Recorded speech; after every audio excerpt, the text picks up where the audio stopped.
aad ayay u xanuun badan tahay runtii markaad jeceshahay inaad barnaamijyo khayriya ka shaqayso oo aad maalkaaga ku sadaqaysato laakiin aadan helayn maalkii aad ku bixin lahayd laakiin waxaa kaa ka sii doqonsan midka rabbi arsaaqay ee muslimka ah ee maalka haysta laakiin kala bakhaylaya goobaha khayrka waxaa jirta runtii qiso runtii aad u wanaagsan oo nabiga calayhi salaatu wasalaam uu maalmaha ka mid ah ay u yimaadeen saxaabada qayb ka mid ah waxay ku dhaheen rasuulka ilaahayow dahaba ahludusuuri bidarajaati alculaa waannaciimi almuqiim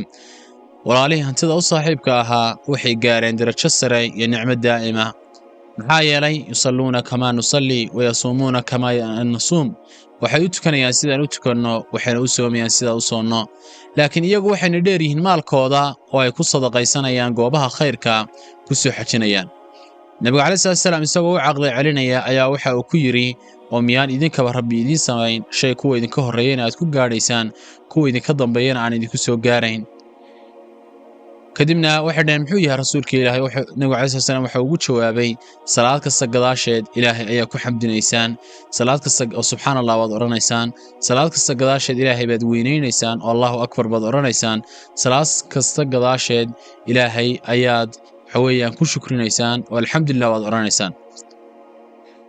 fariinta ayada ayay qaateen waa ay sameeyeen kadibna walaalihii kale hantida u saaxiibka iyana sidii si lamida ayay maqleen waana ay fuliyeen oo way sameeyeen maalmo kadib walaalihii fuqarada ahaa ayaa nebiga calayhi salaatu wasalaam dib ugu soo noqday waxayna dhaheen rasuulka ilaahayow walaalahayo sidii ayay maqleen aad nugu tiri iyana way sameeyeen ee maxaan samaynaa kadib nebiga calayhi salaatu wasalaam waxa uu yidhi daalika fadlullahi yu'tiihi man yashaa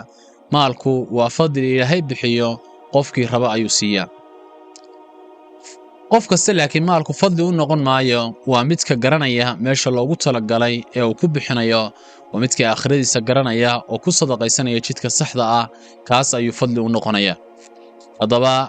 mar kasta waxaa lagaa doonayaa haddii ilaahay uu hodontinimo ku siiyo inaad goobaha khayrka uga faa'iidaysato sababtoo ah saxaabada iyagoon waxbaba haysan ayay waxay tamaninayaan bal mar uunay maal heli lahaayeen si ay u sadaqaystaan goobaha khayrkana ay ugu bixiyaan aad ba u mahadsantihiin muuqaalka sii faafi si walaalo fara badan ay uga faa'iidaystaan